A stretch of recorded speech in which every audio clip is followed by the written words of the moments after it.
అందరు నమస్కారం. అసలు తప్పు ఎక్కడ జరుగుతుంది? ఎందుకు ఇలాంటి సంఘటనలు జరుగుతున్నాయి? మొన్న జరిగిన ఏపీపీఎస్సీ గ్రూప్ 2 ఎగ్జామ్‌లు అవ్వచ్చు, ఈరోజు జీవీ రెడ్డి గారి ఇష్యూ అవ్వచ్చు. ఎక్కడ చూసినా కూడా తప్పులే కనపడుతున్నాయి.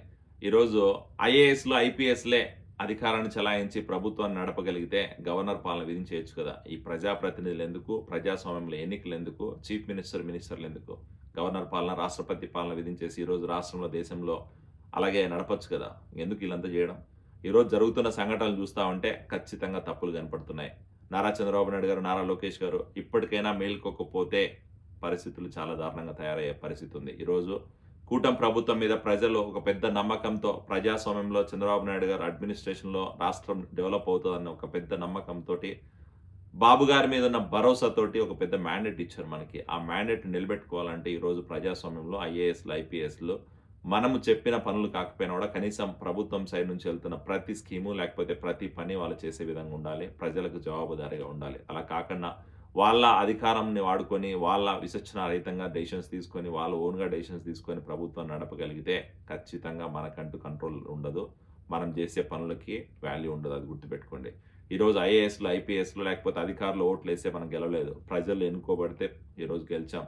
కార్యకర్తలు పని చేస్తే ఈరోజు మనం గెలిచాం. ఈరోజు కార్యకర్తల శ్రమ, కార్యకర్తల కఠోర దీక్ష, 5 సంవత్సరాల వాళ్ళ పోరాటం వల్లనే ఈరోజు మనం అధికారంలోకి వచ్చాం. అది గుర్తుపెట్టుకోవాలా. ఈరోజు పార్టీని నమ్మి పార్టీ కోసం పనిచేసిన కార్యకర్తలు బాధపడుతున్నారు.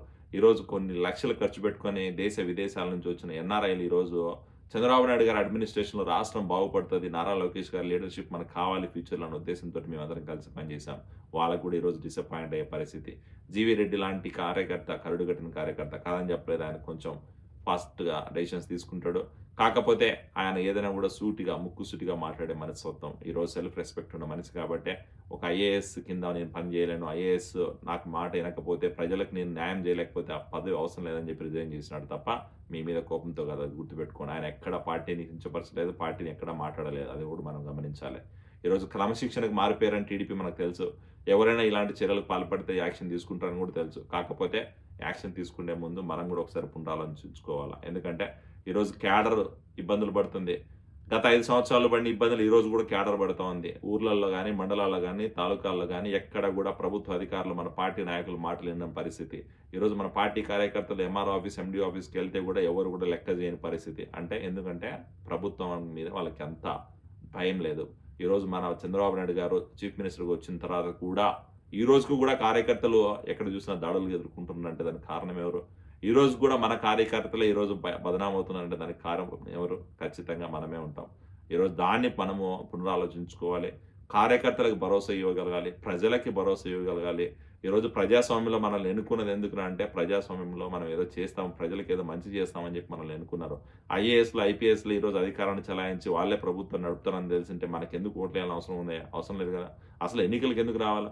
ఆ ఎన్నికల కోసం పొలవమని చెప్పి మేము ఈరోజు ఇన్ని లక్షలు ఖర్చు పెట్టుకొని పెళ్ళాం బిడ్డలను వదిలేసేసి, మా సొంత డబ్బులు లక్షలు లక్షలు ఖర్చు పెట్టుకొని రాష్ట్రంలో ప్రచారాలు ఎందుకు చేయాలా? వాళ్ళకే వదిలేసేసి ఐఏఎస్‌లు, ఐపీఎస్‌లే ఓట్లేసుకుందురు. ఐఏఎస్, ఐపీఎస్‌లే ఈరోజు అధికారాన్ని చలాయించేసి ప్రభుత్వం నడిపేసిండ్రు కదా! ఇంక మనం ఎందుకు చెప్పు?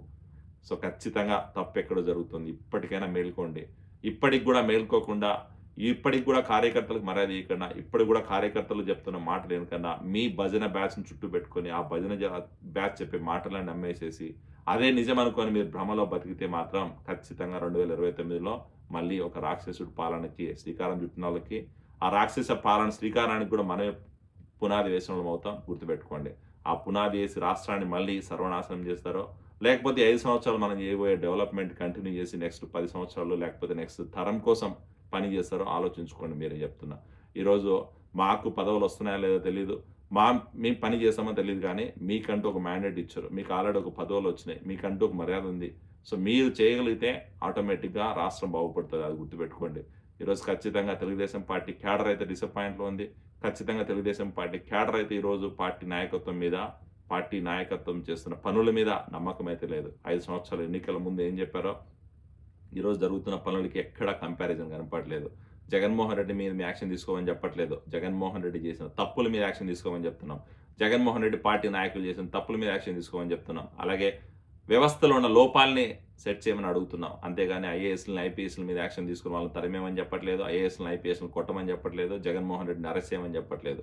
ఈళ్ళు ఎక్కడ చూసినా వ్యవస్థలు నిర్వీర్యం చేసి, లా అండ్ ఆర్డర్‌ని నిర్వీర్యం చేసి, ప్రజల్ని ప్రాణాల్ని ఈరోజు వాళ్ళు గబ్బు పట్టించిన పరిస్థితి. అలాంటి పరిస్థితుల నుంచి రాష్ట్రాన్ని కాపాడమని అడుగుతున్నాం. అంతేగాని ఎవ్వరి మీద యాక్షన్ తీసుకోమని చెప్పట్లేదు. మీరు అలాంటి పనులు చేయకపోగా రివర్స్‌లో వచ్చి మళ్ళీ ఈరోజు తెలుగుదేశం పార్టీ కార్యకర్తల మీద పడి, కార్యకర్తలను సస్పెండ్ చేయడం, కార్యకర్తల మాటలను లెక్క చేయకపోవడం, కార్యకర్తలు మాట్లాడాలంటే కూడా అపాయింట్‌మెంట్లు ఇయ్యకపోవడం అంటే నిజంగా చాలా దారుణమైన పరిస్థితి ఉంది. ఖచ్చితంగా మీ భజన బ్యాచ్ దగ్గర నుంచి బయటికి రండి.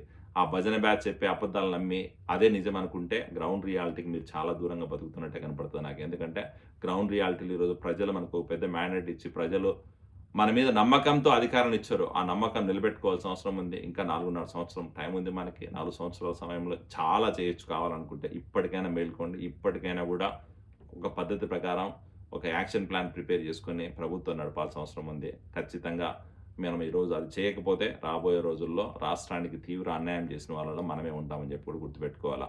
Thank you.